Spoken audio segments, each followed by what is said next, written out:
BeakerBeat. It's Monday, August 1st, 2011, and this week's BeakerBeat, a big win for the Obama camp in the battle over funding embryonic stem cell research. Plus, getting a do-over is usually a good thing, but not in the case of those doing business with Cetero Research. We'll explain. And another example of why a butter knife is not a surgical tool. As if you needed another example. All that and more on this week's edition of BeakerBeat, brought to you by Allergan. To learn more about Allergan, visit their company webpage on Beaker.com. Hello everyone, welcome to this week's edition of BeakerBeat. I'm Mike Justice, thanks for tuning in. We're here at the farmer's market once again. We love the fresh fruits and vegetables, so Jeremy and I are going to wander around and have a little fun with that. But first, here's this week's top story. In a victory for President Barack Obama's administration, and arguably for scientists and researchers as well, a U.S. federal judge dismissed a lawsuit that had temporarily blocked government funding for embryonic stem cell research. U.S. District Judge Royce Lamberth officially cleared the way after a years-long series of decisions and reversals by appeals courts that delayed the implementation. In March 2009, President Barack Obama reversed an earlier ban on virtually all such research conducted by the National Institutes of Health. However, the Obama administration's new policy was almost immediately blocked by a lawsuit filed in U.S. District Court in Washington. The judge's decision was immediately hailed by the NIH, which allocated about $40 million to human embryonic stem cell research in 2010 and has set aside $125 million this year. That's just a fraction of its $31 billion budget. The NIH has received more than 100,000 public comments since 2000 on its various policies for funding embryonic stem cell research, which requires the destruction of a human embryo in order to extract biological material used to create a self-perpetuating line of cells that can be manipulated by researchers. A White House spokesman said, quote, "Today's ruling is a victory for our scientists and patients around the world who stand to benefit from the groundbreaking medical research they're pursuing." The White House added the ruling is good news for people with Alzheimer's, Parkinson's, or heart disease. So tell us what you think about this story or any story that you see in today's show. It's very simple. Click on the orange button below me. A box will pop up. You type in your comments, send it to me. I promise I'll read and respond to every one of them. And when you're done watching BeakerBeat, check out Beaker's blog and find out which prominent CEO faces exile from the industry.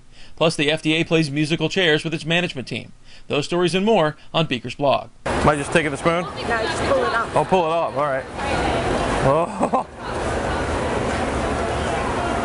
That's really good, Jeremy. Do you want to try, Jeremy? I'm good. Screw that guy. Drug companies that had medicines tested by contractor Cetero Research might have to reevaluate their results.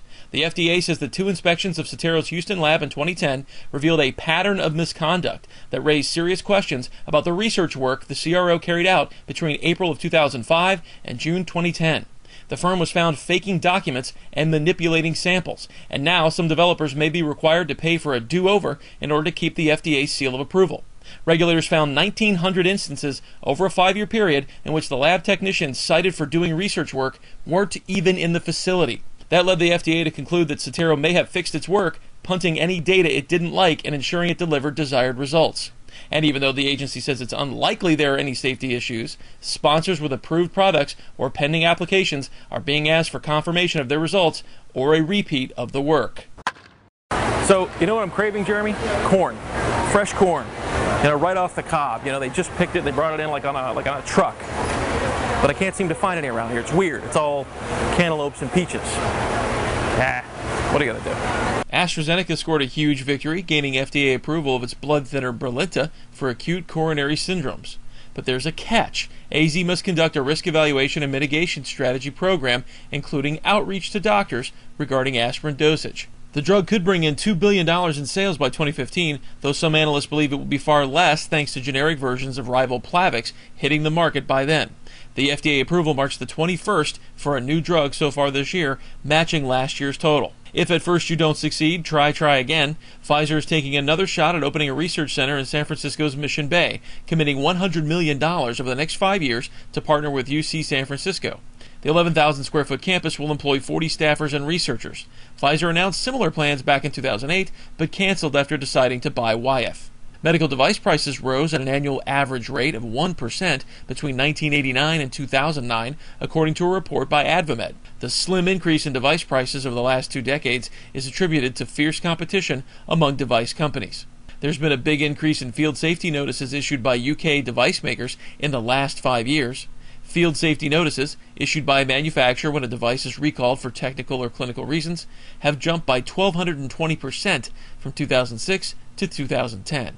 AstraZeneca and Medco Health Solutions may be in hot water. The Department of Justice has subpoenaed the drug maker and pharmacy benefits manager about their relationship, asking specifically about 4 AstraZeneca drugs: Nexium, Prilosec, Plendil, and Toprol XL.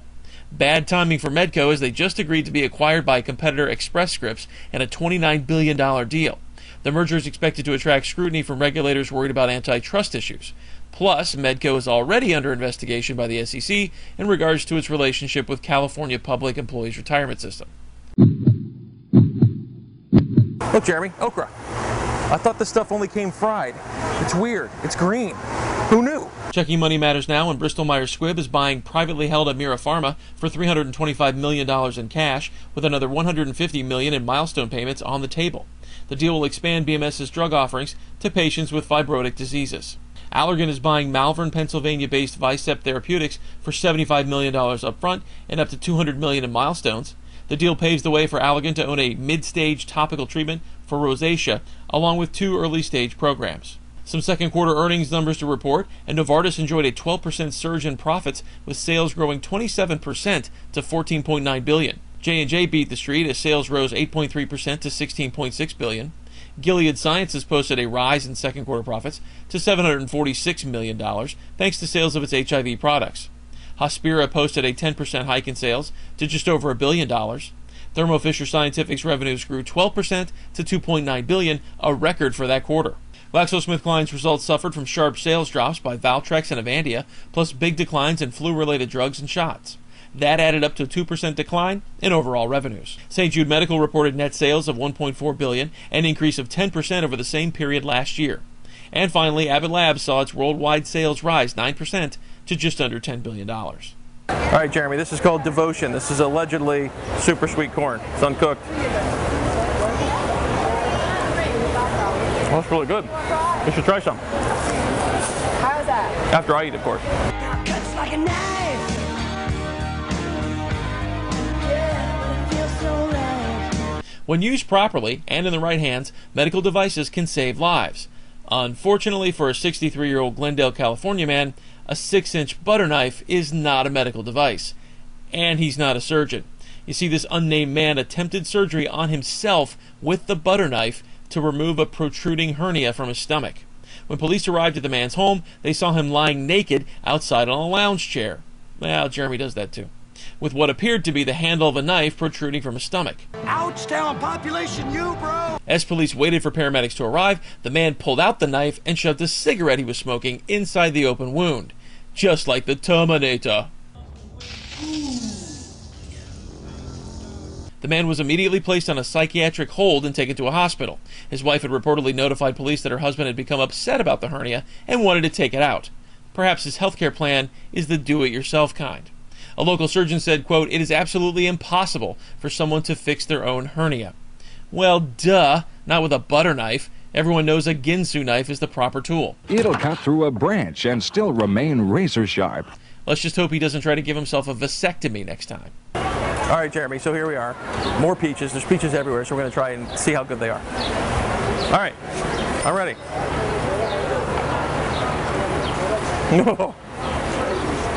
It's delicious. It's so good, Jeremy. Okay, well, that's it for this week's edition of BeakerBeat. I'm Mike Justice. Thanks for tuning in. We'll see you next week. Have another one? Yep. Oh, I love you. Oh, it's so good, Jeremy. Sit, Beaker. Sit. Good dog. I don't know what this has to do with a farmer's market, Jeremy, but it looks great. We should get one of each. You're buying.